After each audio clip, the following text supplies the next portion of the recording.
O alcalde de Vilanova sufriu a noite de Reis un novo ataque contra as súas pertenzas.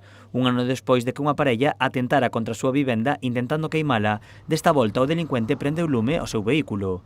Segundo as imaxes da Garda Civil, parece que se trata dun home que lanzou pastillas de prender e gasolina ao coche do rexedor vilanovés. Se escondía, por si nos está o nos va a oír, que sepa que no es mentira que hay cintas de vídeo. Yo no las tengo en este momento, las tiene la Guardia Civil, pero sí vi un momento una imagen y les voy a decir que era un tío que llevaba un pantalón de chándal con una raya blanca por el lado. Para que vea, si está oyéndonos, que sí sabemos, que sí hay imágenes de esta vez también. Gonzalo Durán cree que o home pode ser o mesmo que na anterior ocasión. Yo, que delante da Guardia Civil vi durante 3 segundos al tipo, puede serlo.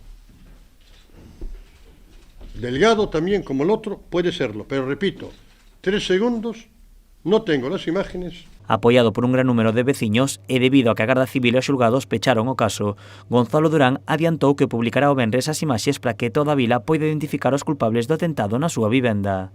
Yo estoy seguro que, tan pronto se haga público, se me van a confirmar las sospechas.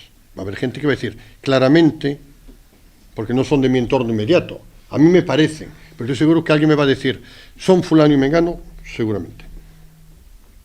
Con garantía. Tan pronto sepa quién es, hay otra forma ya de investigarlos. A outra maneira de identificalos é mediante unha empresa externa que contratou para investigar o caso e que así se poida volver a reabrir. A mí me falta ahora mismo el informe pericial de los criminólogos que contraté.